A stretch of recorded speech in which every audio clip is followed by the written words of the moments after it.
Hello guys, आज से हम स्टार्ट करेंगे अपनी गेट प्रिपरेशन सीरीज़ को।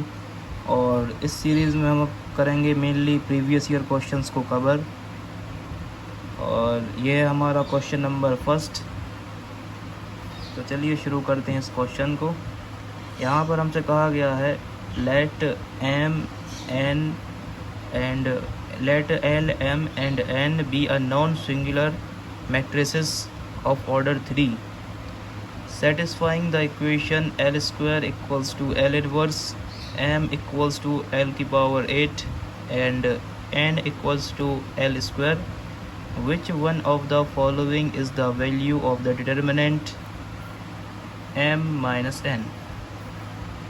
तो बेसिकली यहाँ पर हमसे कहा गया है कि जो अगर हम गिवन देखें तो जो हमारी मैट्रिक्स L m और n है, ठीक है, वो है नॉन सिंगुलर। जो हमें गिवन मैट्रिसेस के बारे में कहा गया है वो है नॉन सिंगुलर मैट्रिसेस। तो नॉन सिंगुलर मैट्रिसेस बेसिकली आप समझ सकते हैं जो हमारी नॉन सिंगुलर मैट्रिक्स होती हैं। तो फॉर एग्ज़ाम्पल जैसे अगर हम एल मैट्रिक्स की बात करें तो उसका जो डिटर्मिनेंट की वैल्यू होगी, यानी determinant of L matrix is not equals to 0, that's why our L matrix is non singular. Similarly determinant of M matrix की वैल्यू भी 0 के इक्वल नहीं होगी क्योंकि ये है एक नॉन सिंगुलर मैट्रिक्स। और एन मैट्रिक्स भी नॉन सिंगुलर है, इसलिए एन की भी जो है डिटर्मिनेंट की वैल्यू 0 के इक्वल नहीं होगी। ठीक है, हमें यहाँ पर वो कंडीशन दी गई हैं, ये है हमारी कंडीशंस जो हमें यहाँ पर गिवन है। ठीक, तो यहाँ पर अगर हम अपनी पहली कंडीशन की बात करें तो अपनी पहली कंडीशन में अगर बोथ साइड L का इंटू कर दें, अगर हम अपनी पहली कंडीशन में दोनों तरफ L का इंटू करते हैं तो फिर हमें यहाँ इसकी वैल्यू हो जाएगी L क्यूब, ठीक है, और ये L की पावर 0, ठीक है, मतलब ये हो जाएगी I के इक्वल। ठीक है, तो जो L क्यूब की वैल्यू है वो आ चुकी है I के इक्वल। ठीक है, और अगर हम बात करें दूसरी कंडीशन में जो कि है m इक्वल्स टू L की पावर 8, तो उसको हम लिख सकते हैं m equals to L cube, तो ये हो जाएगी L की पावर 6, और यहाँ अगर बाहर L स्क्वायर लिख दें तो ये L की पावर 8 बन जाएगा। मतलब ये वाली टर्म और ये वाली टर्म इक्वल है। ठीक है, तो सिंस जो L क्यूब की वैल्यू है वो है I, और हम I का स्क्वायर करेंगे तो वो भी हो जाएगा I के इक्वल। ठीक है, I का इंटू होगा L स्क्वायर में, तो यहाँ पर अल्टीमेटली जो M की वैल्यू है वो आ जाएगी L स्क्वायर। तो ये है हमारी M की वैल्यू। ठीक, और हमें क्वेश्चन में गिवन है जो हमारी N की वैल्यू है वो L स्क्वायर के बराबर है। दोनों की वैल्यू सेम है, L की वैल्यू भी M की वैल्यू भी L स्क्वायर है, N की वैल्यू भी L स्क्वायर है। तो यहाँ से आंसर तो हमें मालूम चल ही गया है कि M माइनस N की जो वैल्यू है, determinant of M minus N वो है 0। तो ऑप्शन नंबर 1 जो है वो है हमारा करेक्ट आंसर। चलिए देखते हैं दूसरे क्वेश्चन को। ये है हमारा क्वेश्चन नंबर 2, जहाँ पर हमें एक मैट्रिक्स गिवन है और हमें इस मैट्रिक्स का निकालना है ट्रांसपोज। तो बेसिकली जो हमारी ट्रांसपोज होता है उसे हम डिफ़ाइन कर सकते हैं, अ ट्रांसपोज ऑफ अ मैट्रिक्स, किसी भी मैट्रिक्स का transpose is obtain bye changing its row, the transpose of any matrix is obtained by changing its row into column, by changing its row into column and column into rows। ठीक है, और इसे हम denote करते हैं transpose matrix. Suppose for matrix A, इसे हम denote करेंगे ए की पावर टी। ठीक है, तो बेसिकली हमें चेंज करना है रो को कॉलम में और कॉलम को रो में। तो इसका एक आसान सा तरीका ये है कि आप समझ, पहली रो पे अगर आप जैसे पेन रखेंगे तो उसको आप ऐसा कर दें, ऐसा। तो हमारा जो ट्रांसपोज ऑफ मैट्रिक्स ए है, अगर हम इसको ऐसा लिखेंगे वर्टिकल, तो 2 3 4, और अगर हम दूसरी रो को भी कॉलम के रूप में लिखेंगे तो 1 4 5। सिमिलरली फॉर तीसरी रो, ऐसा अगर हम कॉलम में लिखना चाहेंगे इसे, तो हम इसे लिख देंगे कुछ इस प्रकार से, और अल्टीमेटली यही होगा हमारा ट्रांसपोज ऑफ मैट्रिक्स ए। और ये है हमारा ऑप्शन नंबर ए। चलिए देखते हैं थर्ड क्वेश्चन को। तो ये है हमारा क्वेश्चन नंबर थर्ड, जहाँ पर हमें दो मैट्रिक्स ए एंड बी हमें गिवन है, और हमें इनका डिटर्मिनेंट की वैल्यू, यानी बेसिकली हमें इन दोनों का मल्टीप्लाई की वैल्यू जो कि एक इंटीजर है वो हमें फाइंड आउट करना है। तो यहाँ पर हमें कुछ बातें समझनी होगी। जैसे फॉर एग्ज़ाम्पल अगर हम मैट्रिक्स के रूल की बात करें, तो जो हमारा matrix multiplication rule, matrix multiplication rule में अगर किसी मैट्रिक्स का मल्टीप्लाई होता है, सपोज़ ये हमारी मैट्रिक्स ए, जिसका हम ऑर्डर देखें, जिसके हम ऑर्डर को लिख सकते हैं m क्रॉस n। ठीक है, और ये हमारा मैट्रिक्स बी, जिसके हम ऑर्डर को लिख सकते हैं n क्रॉस p। ठीक है, तो जब हम इन दोनों मैट्रिक्स का मल्टीप्लिकेशन करेंगे तो जो हमें आंसर मिलेगा, आंसर में ऑब्वियस सी बात है एक मैट्रिक्स तो मिलेगा, लेकिन जो उसका ऑर्डर होगा वो हो जाएगा m क्रॉस p।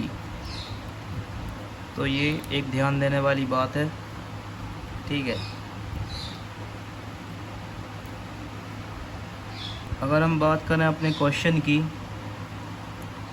तो क्वेश्चन में जो हमारा मैट्रिक्स ए है उसका जो ऑर्डर है वो है, वहाँ पर है 2 रोज़ और 1 2 3 कॉलम्स, 2 क्रॉस 3। और जो हमारा गिवन मैट्रिक्स बी है उसका ऑर्डर है, वहाँ पर है नंबर ऑफ़ रोज़ हैं 1 2 3, 3 रोज़ हैं और 2 कॉलम हैं। तो इसका जो भी हमें आंसर मिलेगा उसका जो ऑर्डर होगा वो बेसिकली होगा 2 क्रॉस 2। ठीक है, ठीक है। तो होप आप लोगों को समझ में आया होगा कि यहाँ पर m क्रॉस p होगा हमारा आंसर का ऑर्डर, और इस वाले केस में 2 क्रॉस 2 होगा हमारा आंसर का ऑर्डर। और चलिए इस क्वेश्चन को हम सॉल्व करते हैं। तो हमें बेसिकली यहाँ निकालनी है a b की वैल्यू। ठीक है, तो जो है 2 की वैल्यू सबसे पहले हम यहाँ आ जाएगा -2,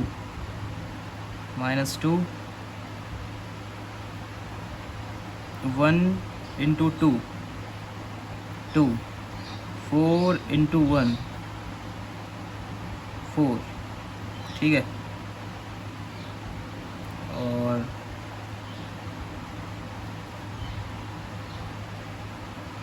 यहाँ पर आ जाएगा हमारा -2, नहीं 2 इंटू 0 0।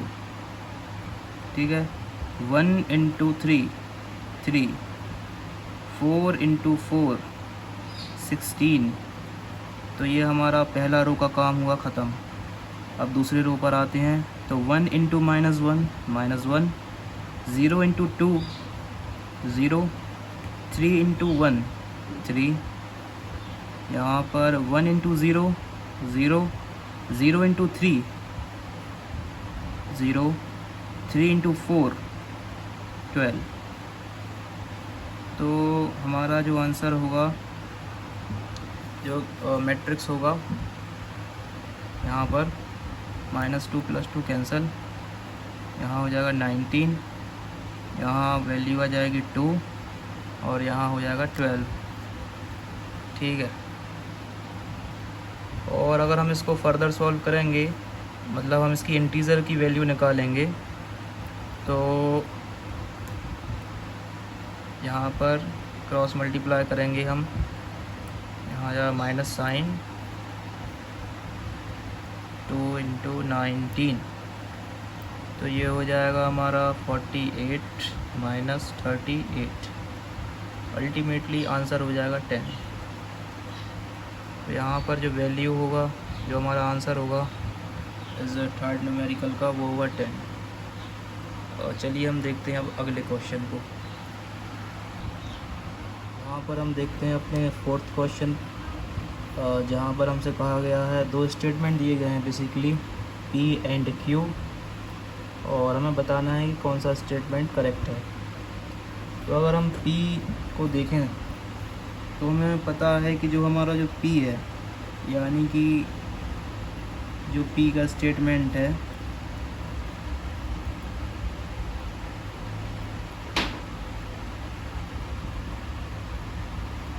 ये एक स्टैंडर्ड प्रॉपर्टी है मैट्रिक्स की। ठीक है, ये एक स्टैंडर्ड प्रॉपर्टी है मैट्रिक्स की, जिसे कहा जाता है ट्रांसपोज ऑफ सम प्रॉपर्टी। ठीक है। वहीं पर अगर हम बात करें अपने स्टेटमेंट Q,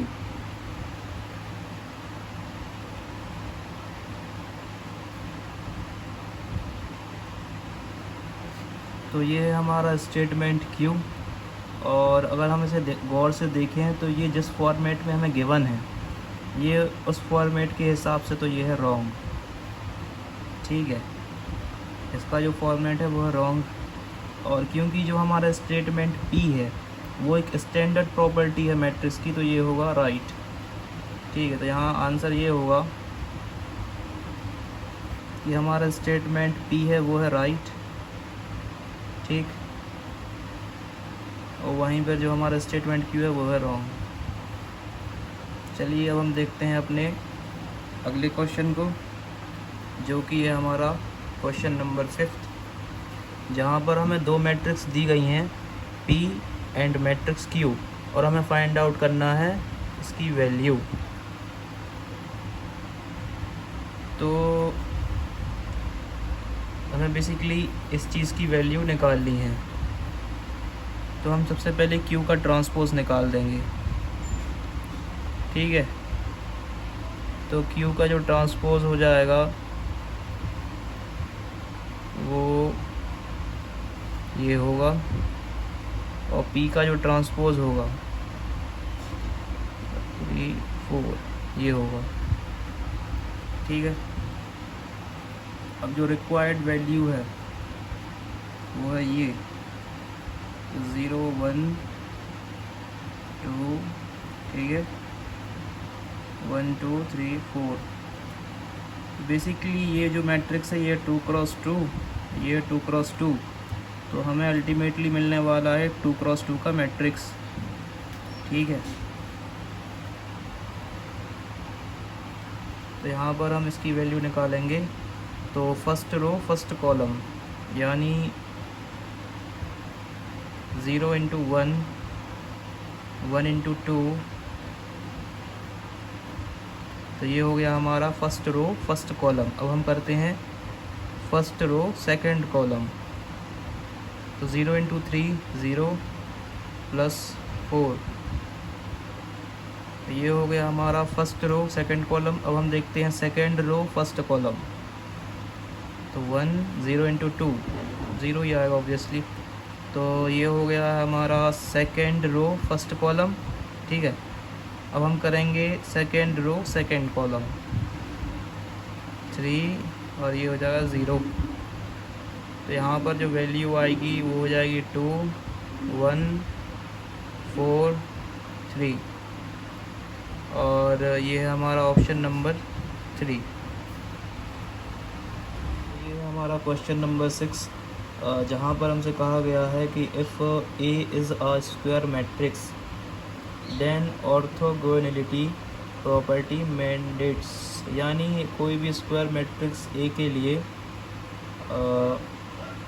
ऑर्थोगोनल होने के लिए कौन सी प्रॉपर्टी होनी चाहिए।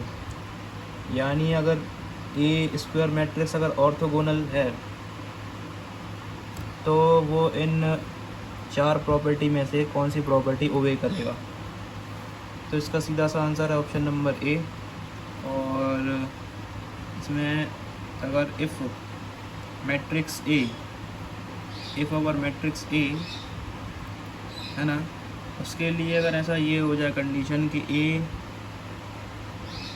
Into transpose of A equals to I, या फिर ऐसे हम ऐसा भी लिख सकते हैं कि A transpose of A equals to inverse of A. तो इन दोनों ही कंडीशन में है ना, then the matrix is said to be orthogonal, ठीक है।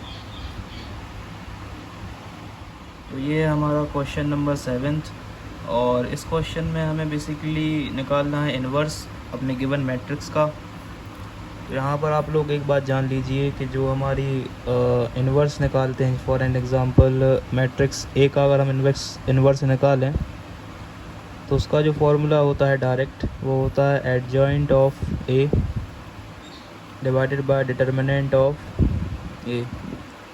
तो यहाँ पर एक ऑब्वियस सी बात है कि अगर जो हमारी डिटर्मिनेंट ऑफ ए की वैल्यू 0 हो गई तो हम इन्वर्स नहीं निकाल पाएंगे, ठीक है।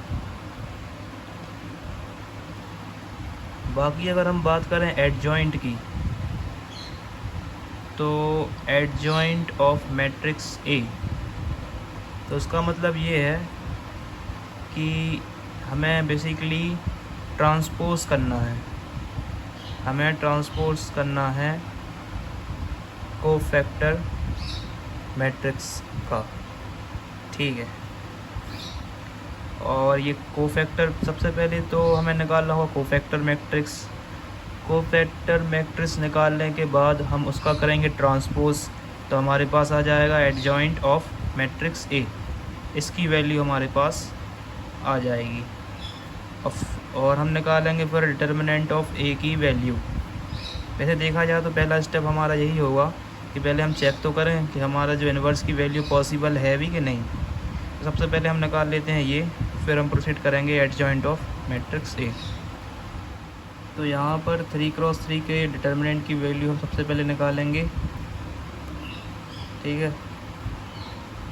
तो उसके लिए बेसिकली अब जो 4 एलिमेंट हैं, अगर हम 2 के लिए बात करें तो जो हमारे 4 एलिमेंट हैं 12 - 2, ठीक है, 12 - 2।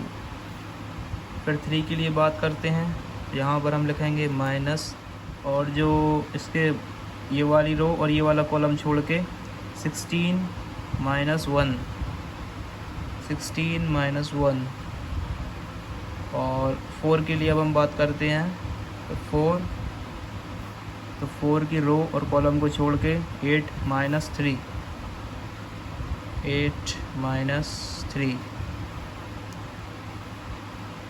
तो ये हो जाएगा 10 20 -3, और ये 50 45 प्लस यहाँ 3 हम माइनस करेंगे 5 20।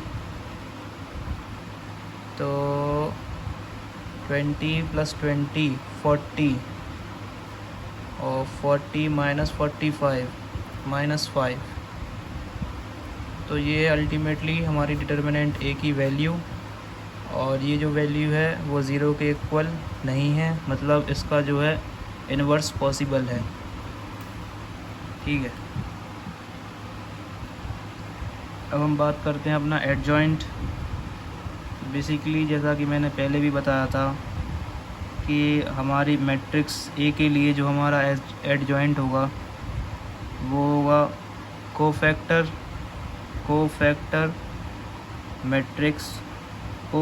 मैट्रिक्स का ट्रांसपोज। ठीक है, तो हमें बेसिकली कोफैक्टर निकालेंगे, फिर हम उसका ट्रांसपोज करेंगे। ठीक है, तो कोफैक्टर मैट्रिक्स हम निकालते हैं अपने मैट्रिक्स के लिए।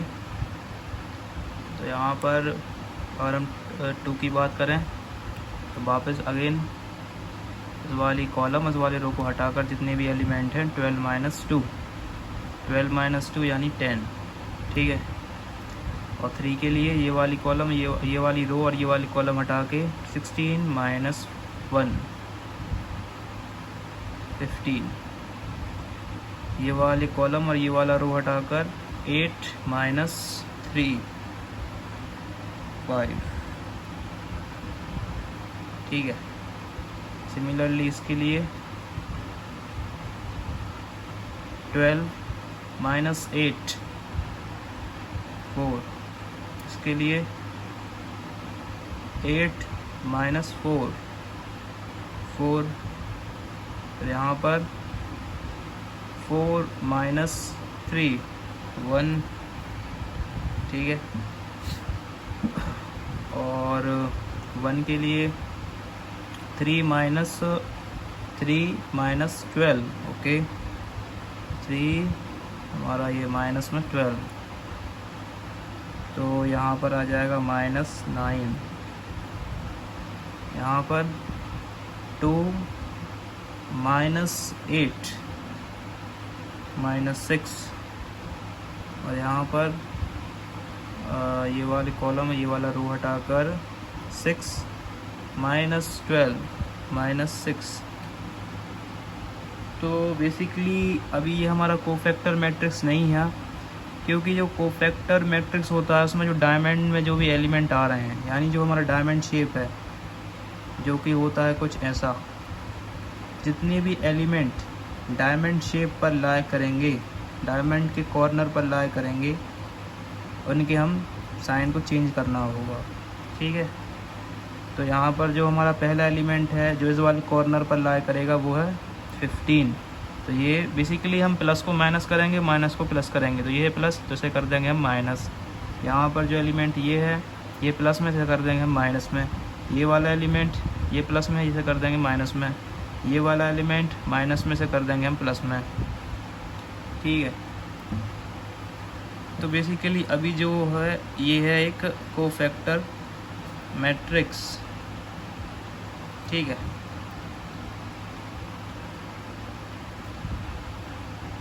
तो अगर हम अपनी इस कोफैक्टर मैट्रिक्स का ट्रांसपोज करते हैं तो यही तो है हमारा एडजॉइंट ऑफ ए। तो ट्रांसपोज में बेसिकली हम रो और कॉलम को इंटरचेंज कर देंगे विथ साइन। ठीक है,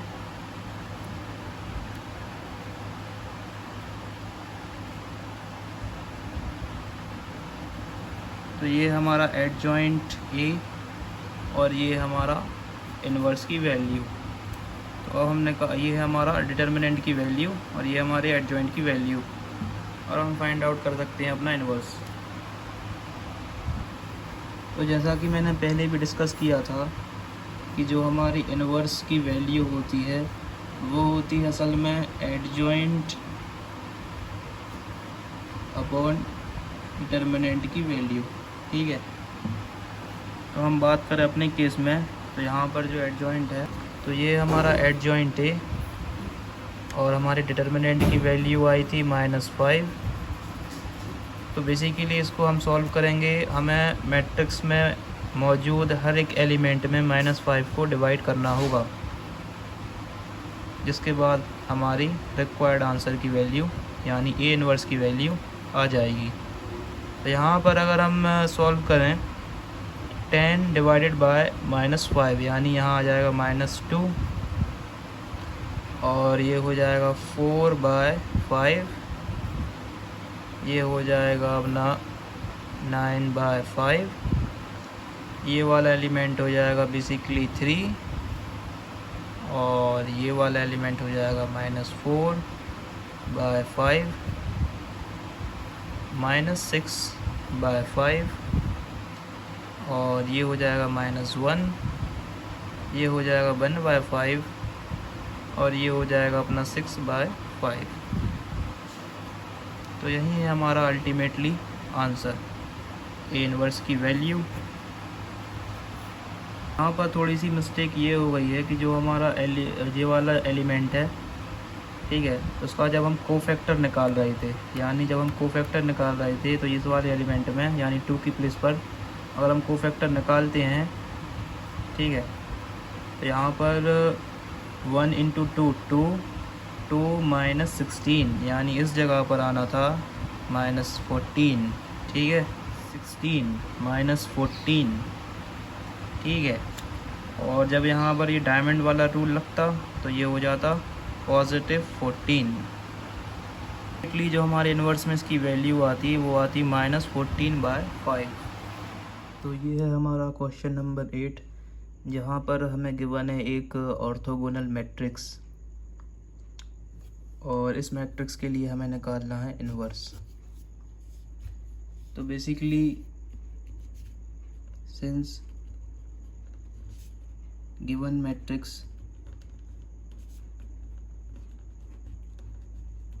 given matrix is orthogonal, ठीक है, therefore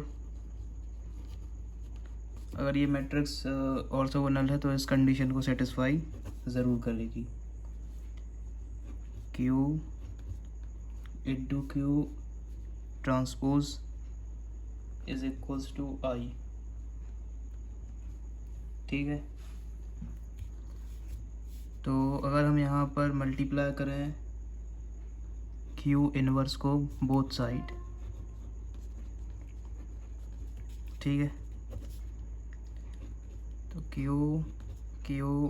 T और यहाँ पर मल्टीप्लाई करते हैं हम Q इन्वर्स, यहाँ पर भी Q इन्वर्स, ठीक है।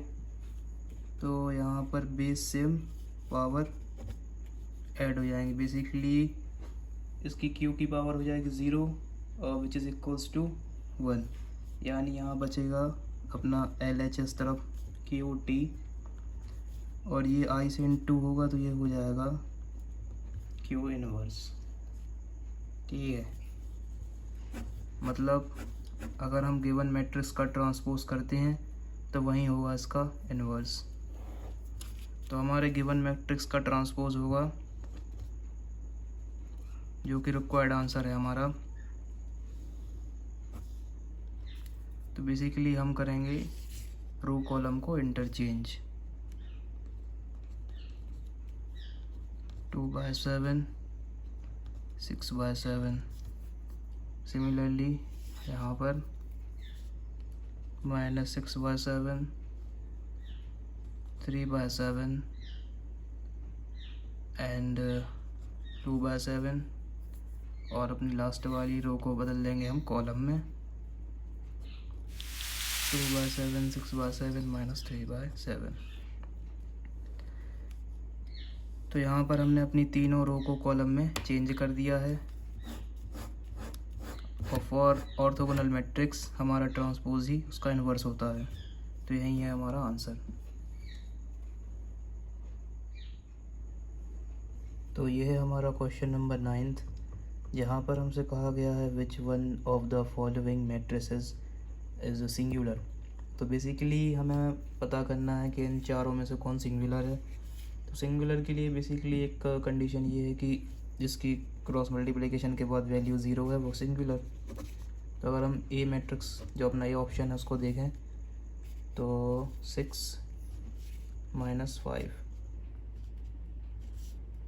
ये है वैल्यू 1, तो ये ऑप्शन नहीं है। ठीक, बी ऑप्शन को देखें 9 - 2 4 5 ये भी ऑप्शन नहीं है।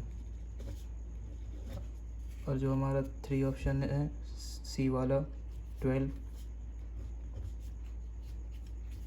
12 इसकी वैल्यू आ गई है 0। इसका मतलब ऑप्शन नंबर सी है हमारा करेक्ट आंसर।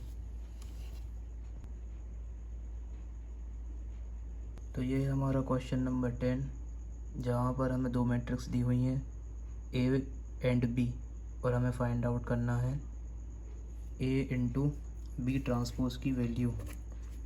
सबसे पहले हम यहाँ पर निकाल लेंगे बी ट्रांसपोज की वैल्यू। तो रो को हम चेंज कर देंगे कॉलम में। तो ये है हमारी बी ट्रांसपोज की वैल्यू। अब हम फाइंड आउट करते हैं इनकी वैल्यू को।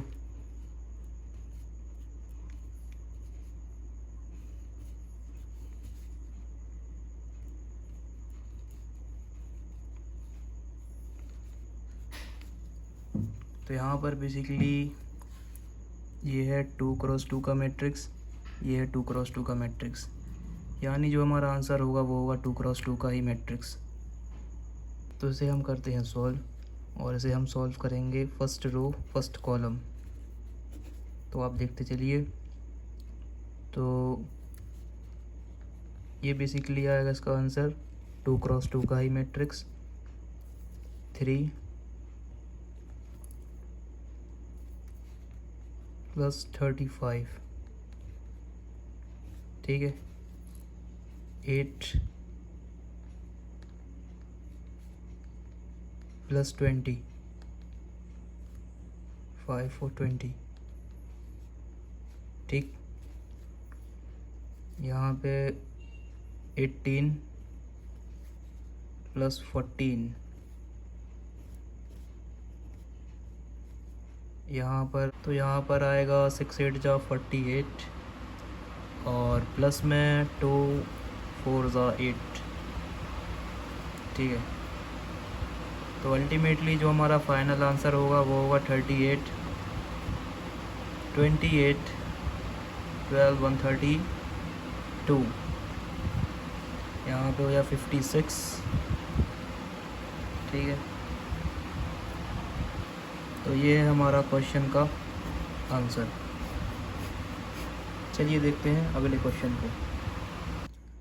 और ये है हमारा पहले लेक्चर का आखिरी क्वेश्चन, क्वेश्चन नंबर 11, जहाँ पर हमसे कहा गया है the square matrix B is skew symmetric if. तो ये काफ़ी बेसिक क्वेश्चन है, इसका आंसर होगा ऑप्शन नंबर ए, क्योंकि जो हमारी स्क्यू सिमेट्रिक मैट्रिक्स है, स्क्यू सिमेट्रिक मैट्रिक्स, तो स्क्यू सिमेट्रिक मैट्रिक्स के लिए जो हमारी कंडीशन होती है वो होती है transpose of A equals to negative of A. तो यही है हमारा correct option. Thanks for watching, मिलते हैं अगले लेक्चर में।